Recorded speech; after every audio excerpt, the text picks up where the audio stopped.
Hello दोस्तों, welcome to my new video. In this video active passive voice. Active यानी क्रियाशील और passive यानी निष्क्रिय।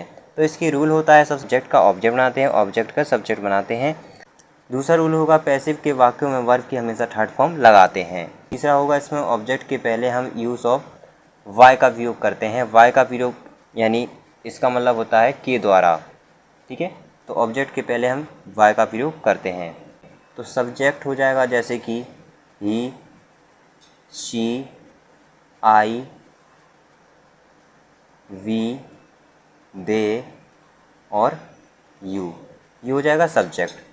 ऑब्जेक्ट करेंगे तो क्या होगा, ऑब्जेक्ट में हो जाएगा ही का हो जाएगा हिम, सी का हो जाएगा हर, आई का हो जाएगा मी और वी का हो जाएगा अस, दे का हो जाएगा देम, यू का रहेगा जो यू ही रहेगा।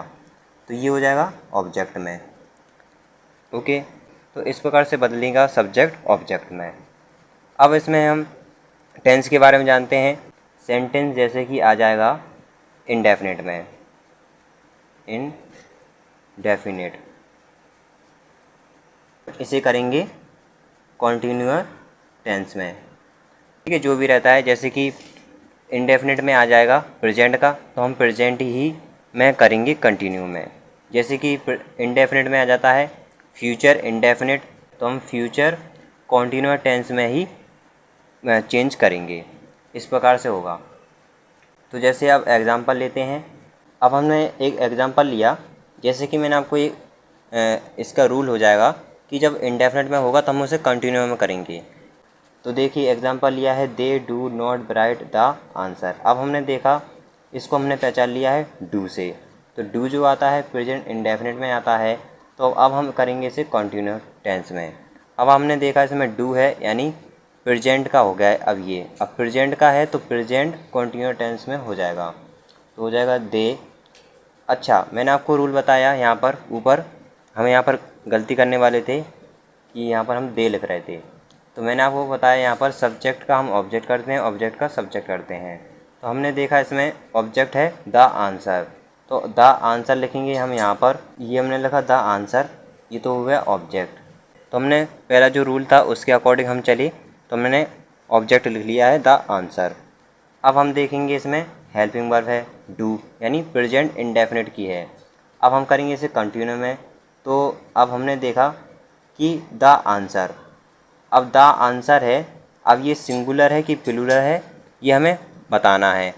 मतलब कि इससे पता चल रहा है कि द आंसर, आंसर्स नहीं हो रहा है, एस नहीं आ रहा है इसमें, आंसर्स नहीं आ रहा है। हमने पढ़ा द आंसर यानी सिंगुलर है। अब सिंगुलर है तो सिंगुलर के साथ हम लगा देते हैं जो हेल्पिंग वर्ब रहती है कंटिन्यूअस टेंस में, प्रेजेंट कंटिन्यूअस टेंस में जो हेल्पिंग वर्ब रहती है, तो उसके अकॉर्डिंग हमने लगा दिया इस। अब इस कैसे आया, हमने ऐसे यहाँ पर आर क्यों नहीं लगाया। ओके, आर इसलिए नहीं लगाया क्योंकि द आंसर, तो अब हम द आंसर के हिसाब से चलेंगे यानी इसके अनुसार चलेंगे। इसको हमने सब्जेक्ट बनाया तो इसके अनुसार चलेंगे। तो द आंसर, आंसर क्या है, एक सिंगुलर है। अगर ये प्लूरल होता तो हम आर लगाते, तो हो गया द आंसर इज। अब यहाँ पर देखा हमने नॉट है तो हमने नॉट लगा दिया। अब हमने देखा सब्जेक्ट के बाद हेल्पिंग वर्ब रहती है, तो हमने ऑब्जेक्ट का सब्जेक्ट बनाया, सब्जेक्ट के बाद हो गया है हेल्पिंग वर्ब। फिर उसके बाद आता है ब्राइट, ये वर्ब हो गई, तो इसकी थर्ड फॉर्म लगती है। देखिए दूसरा नियम है, पैसिव के वाक्यों में वर्ब की थर्ड फॉर्म यूज़ करते हैं। तो थर्ड फॉर्म हो जाएगी ब्राइट की रिटन, ये हो गया। फिर अब बचा है दे, तो हमने देखा दे रहता है तो हम उसका ऑब्जेक्ट करते हैं, तो क्या हो जाता है देम। लेकिन जो तीसरा रूल है उसमें हमने लिखा ऑब्जेक्ट के पहले हम बाय का प्रयोग करते हैं, तो लिख दिया हमने बाय। फिर दे जो है देम में हो गया है कन्वर्ट। ये इस प्रकार से बनाना है सेंटेंस। तो ये तो हो गया एक पहला स्टार बनाकर हो जाएगा इसका एक रूल कि जब इंडेफिनिट में होगा तो हम उसे कंटिन्यूअस टेंस में करेंगे। अगर प्रेजेंट का है तो प्रेजेंट कंटिन्यू करेंगे, तो फ्यूचर का है तो हम फ्यूचर कंटिन्यू करेंगे। अब देखिए उसी के आगे से अभी तो हमने पढ़ा था इंडेफिनिट का रहता था तो हमने कंटिन्यूअस टेंस में से कर रहे थे कन्वर्ट, इससे बन जा रहा था एक्टिव पैसिव। अब जैसे कि आ जाए सेंटेंस कंटिन्यूअस टेंस में, तब हम करेंगे कंटिन्यूअस टेंस की जो हेल्पिंग वर्ब है वही यूज़ करेंगे, लेकिन उसके साथ हम बीइंग जोड़ देंगे साथ में। तो अब देखते हैं एग्जाम्पल। तो एग्जाम्पल हमने इसका लिखा है दे वेयर टेकिंग लंच। अब हमने इसमें देखा सब्जेक्ट और ऑब्जेक्ट देखना है। सबसे पहले सब्जेक्ट है इसमें दे, ऑब्जेक्ट है इसमें लंच। तो हम एक्टिव पैसिव बनाते समय ऑब्जेक्ट लिख लेते हैं पहले। तो ऑब्जेक्ट लिख लेते हैं पहले, जैसे लिखा हुआ है लंच, हम लिख लेते हैं लंच। फिर उसके बाद हम देखेंगे हेल्पिंग वर्ब। हेल्पिंग वर्ब हमने देखा, जैसे कि आपको मालूम है सब्जेक्ट के बाद हेल्पिंग वर्ब आती है, तो हमने ऑब्जेक्ट का सब्जेक्ट बनाया, फिर सब्जेक्ट के बाद आएगी हेल्पिंग वर्ब। लेकिन हेल्पिंग वर्ब आएगी तो ज़रूर हेल्पिंग वर्ब, लेकिन किसके, सब्जेक्ट के अनुसार, यानी हमने जिसको ऑब्जेक्ट को सब्जेक्ट बनाया उसके अनुसार आएगी। लंच कैसा है, सिंगुलर है कि प्लूरल है, तो लंच जो है सिंगुलर है, तो इसी के अनुसार आएगी हेल्पिंग वर्ब। तो लंच के बाद हो जाएगा वॉज। मैंने आपको बताया जब कंटिन्यूअस में आ जाए एग्जाम्पल तो हम कंटिन्यूअस का जो हेल्पिंग वर्ब है वही यूज़ करेंगे, लेकिन उसके साथ बीइंग लगा देंगे। तो हो जाएगा लंच वॉज बीइंग, ये लग गया। फिर इसके बाद आएगा इसकी जो थर्ड फॉर्म है वर्ब की थर्ड फॉर्म। इसमें तो कंटिन्यूअस टेंस में तो आईएनजी लग जाता है वर्ब के साथ, लेकिन जो हम एक्टिव बना रहे हैं इसमें हो जाएगा वर्ब की थर्ड फॉर्म लग जाएगी, तो हो जाएगा टेकन। अब बचा है ये सब्जेक्ट बचा है, तो हम सब्जेक्ट को हम यहाँ पर लिखेंगे, लेकिन जो तीसरा नियम हमने जाना है ऑब्जेक्ट के पहले हम यूज़ करते हैं वाई का, तो हम वाई लगाएंगे पहले, फिर उसके बाद लगाएंगे दे। जो है वो किस में चेंज होता है, जब हम ऑब्जेक्ट बनाते हैं, तो ये लिखा हुआ है दे जो चेंज होता है देम में, तो ये हो गया देम। Sentence complete. अब आता है परफेक्ट सेंटेंस है। परफेक्ट टेंस में आ जाए तब हम परफेक्ट टेंस की हेल्पिंग वर्ब जो रहती है वही यूज़ करेंगे, लेकिन उसके साथ हम प्लस कर देंगे बीन। इसमें हमने प्लस किया था बीइंग कंटिन्यूअस टेंस में, और यहाँ पर हो जाएगा बीन। तो हम हेल्पिंग वर्ब के साथ क्या यूज़ कर रहे हैं, प्लस में बीन, जब हम एक्टिव पैसिव वॉइस बना रहे हैं। तो हमने एग्जांपल लिया सी हैज़ प्लग्ड द फ्लावर, ये लिया हमने परफेक्ट सेंटेंस का एग्जांपल। इसमें हेल्पिंग वर्ब देखा हमने परफेक्ट की है। अब हम सबसे पहले हम देखते हैं ऑब्जेक्ट। इसमें क्या है, द फ्लावर, इसमें है ऑब्जेक्ट, तो ऑब्जेक्ट हो जाएगा द फ्लावर। अब हमने देखा इसमें ऑब्जेक्ट का हमने सब्जेक्ट बनाया, तो अब ये हो गया सब्जेक्ट। अब इसके अनुसार हम देखेंगे ये जो है सिंगुलर है कि प्लूरल है। अगर एस लगा होता तो हो जाएगा फ्लावर्स, यानी बहुत सारे हो जाते फूल, तो यहाँ पर है द फ्लावर यानी एक ही पुष्प है, तो यहाँ पर हो जाएगा हैज़ है, तो यहाँ पर हम हैज़ लगा देते हैं। अब हमने देखा कि जब परफेक्ट में आ जाता है तो परफेक्ट के साथ हम हेल्पिंग वर्ब लगाते हैं, परफेक्ट ही की यूज़ करते हैं हम हेल्पिंग वर्ब, लेकिन उसके साथ वीन लगा देते हैं, तो यहाँ पर हो जाएगा वीन। वीन के बाद आ जाता है, अब हेल्पिंग वर्ब हो गई। इसके बाद देखेंगे हम वर्ब, तो वर्ब है प्लग, इसकी थर्ड फॉर्म हो जाएगी, तो इसकी थर्ड फॉर्म तो लिखी हुई है ऑलरेडी, तो हमने लिखा प्लग्ड। अब इसमें देखेंगे हम सी, लेकिन उसके पहले हम लगा देते हैं वाई, तो हमने वाई लगाया हर। सी का अगर हम ऑब्जेक्ट बनाएंगे तो सी जो है हर में परिवर्तित होगा। देखिए यहाँ पर सी जो है यहाँ पर हर में परिवर्तित हो रहा है, तो हमने हर लगा दिया, लेकिन ऑब्जेक्ट के पहले हम वाई का उपयोग करते हैं, तो वाई लगाया फिर हर हो गया। ये तो हमने जान लिया है टेंस के बारे में। अगर टेंस आ जाते हैं तो हम किस प्रकार से चेंज करेंगे ये हमने अभी सीख लिया है। अब हम जानते हैं मॉडल्स। तो मॉडल्स में कुछ वर्ड्स होते हैं जो आ जाते हैं सेंटेंस में, और वह हेल्पिंग वर्ब नहीं होती है, जैसे कि हमने टेंस में पढ़ा था, तो उसमें हेल्पिंग वर्ब होती है, तो हम समझ जाते हैं कि ये कौन सा टेंस है। लेकिन मॉडल्स रहते हैं उनके जो नाम है, जैसे कि आ जाएगा कैन, आ जाएगा मे, यह आ जाता है शुड, हो जाता है कुड, और मे का यानी यहाँ पर आ जाएगा माइट, मस्ट। तो ये हैं मॉडल्स जो आ जाते हैं सेंटेंस में।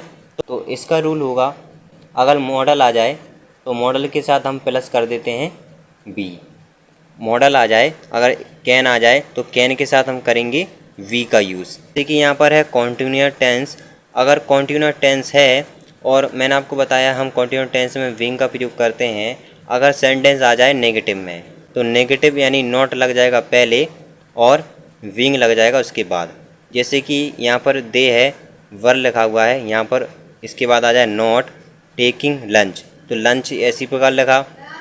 इसके अकॉर्डिंग हमने वॉज लगाया, फिर हमने लगाया विंग।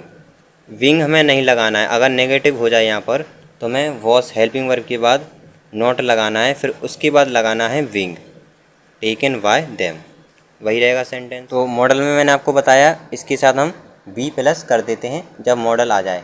एग्जाम्पल लेते हैं, कुड लिया, इसमें दे कुड, ये आ गया है सेंटेंस में नॉट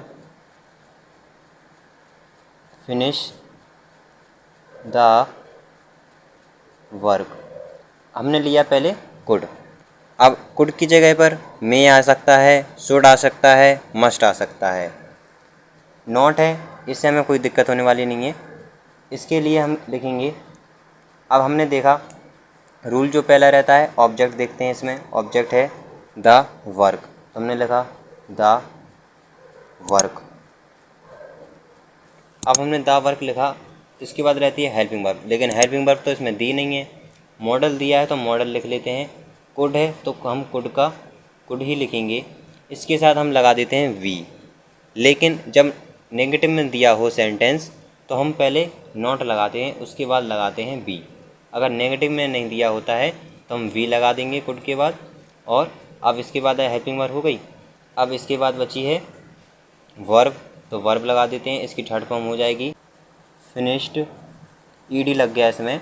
अब हमने दे देखा, इसमें सब्जेक्ट था, अब इसका हम ऑब्जेक्ट कर रहे हैं, लेकिन हम ऑब्जेक्ट के पहले हम वाई का उपयोग करते हैं, तो हम वाई लगाएंगे पहले। अब दे को हम परिवर्तित कर रहे हैं ऑब्जेक्ट में, तो दे का हो जाएगा देम, वाई देम। तो देखिए अगला सेंटेंस हमने लिखा when will we she return my book, और आखिरी में लिखा है क्वेश्चन मार्क। इस प्रकार से अगर सेंटेंस आ जाए, व्हेन है तो इसका हम इसी प्रकार लिखेंगे इसको। अब हमने देखा इसमें माई बुक, ये ऑब्जेक्ट है और ऑब्जेक्ट का करते हैं हम सब्जेक्ट, तो इसका हम सब्जेक्ट बनाते समय पहले हमने देखा यहाँ पर क्वेश्चन मार्क है, तो क्वेश्चन मार्क रहता है और यहाँ पर क्वेश्चन वर्ड भी है, तो हमने क्वेश्चन वर्ड लिखा। लेकिन इसके बाद है हेल्पिंग वर्ब, तो हेल्पिंग वर्ब यूज़ करेंगे, लेकिन जो हमने देखा हेल्पिंग वर्ब है विल वी, तो हम लगाएंगे विल। अब हमने देखा इसके साथ वी लगा हुआ है, इसको हम बाद में यूज़ करेंगे, लेकिन उसके पहले हम ये ऑब्जेक्ट लिखा है, इसको हम सब्जेक्ट बनाएंगे, तो यहाँ पर हो जाएगा ये सब्जेक्ट हो गया। माई बुक लिखा, अब हम इसको हम कर लेंगे सब्जेक्ट के बाद यूज़ वी को, तो यहाँ पर हो जाएगा वी। अब बचा है रिटर्न, तो रिटर्न का हो जाएगा थर्ड फॉर्म हो जाएगी यहाँ पर रिटर्न। अब यहाँ पर बचा है सब्जेक्ट, बाकी सब हमने लिख लिया है, अब बचा है यहाँ पर सब्जेक्ट, इसका हम ऑब्जेक्ट करेंगे तो हो जाएगा ये हर, लेकिन हम ऑब्जेक्ट के पहले हम वाई का यूज़ करते हैं, तो वाई लगाया, फिर सी का हो जाएगा हर। तो ये इस प्रकार से चेंज हुआ है सेंटेंस। अगर इस तरह के वर्ड आ जाते हैं सेंटेंस में, तो वी की जगह पर अगर यहाँ पर लिखा होता वीन, तो वीन भी हम यहाँ पर लगाते, ठीक है। यहाँ पर आया है वैन, अगर वैन की जगह पर लिख कर आ जाता वाई या लिख कर आ जाता हाउ, तब भी हम पहले ही लगाते हैं। अब लिख कर आ जाए जैसे हु, तो हु का जान लीजिए, अगर हु लिख कर आएगा तो अगर हम एक्टिव से पैसिव में चेंज कर रहे हैं तो हु हो जाएगा वॉर्म में, WHOM, वॉर्म में चेंज हो जाएगा। लेकिन इसके पहले हम लगाएंगे वाई वॉर्म लगाते हैं और थर्ड फॉर्म लगाएंगे और सब्जेक्ट का ऑब्जेक्ट करेंगे, वही रूल रहेगा। तो एग्जांपल लेते हैं, हु किल्ड दिस स्नैक, और यहाँ पर आ गया क्वेश्चन मार्क। अब यहाँ पर आ गया है हु, तो हु को हम चेंज करेंगे, पहले लगाएंगे वाई, फिर लगाएंगे वॉर्म, अब हम इसमें देखेंगे दिस स्नैक, ये है ऑब्जेक्ट, यहाँ पर है क्वेश्चन मार्क, और जब क्वेश्चन मार्क रहता है तो हम हेल्पिंग वर्ब पहले लगाते हैं, ये हमने टेंस में पढ़ा है। तो हु किल्ड, इसमें देखिए सेकंड फॉर्म है और ये हो जाएगा किल्ड, देखिए वर्ब की सेकंड फॉर्म है, और सेकंड फॉर्म किस में यूज़ करते हैं हम, पास्ट इंडेफिनिट में। तो पास्ट इंडेफिनिट में यानी पास्ट कंटिन्यूअस टेंस में हो जाएगा ये, तो हो जाएगा वाई वॉम वॉज, फिर दिस स्नैक। अब ये है, इसको हम ऑब्जेक्ट को बनाया हमने सब्जेक्ट, तो हमने सब्जेक्ट को देखा कि ये जो सब्जेक्ट है सिंगुलर है कि प्लूरल है। हमने देखा ये दिस स्नैक यानी ये सिंगुलर है तो हमने वॉज लगाया, अगर प्लूरल होता तो हम वर लगा देते, तो वॉज दिस स्नैक। अब बचा है किल्ड, तो हमने किल्ड लिख दिया और क्वेश्चन मार्क लगा दिया। ये हो चुका है सेंटेंस कंप्लीट।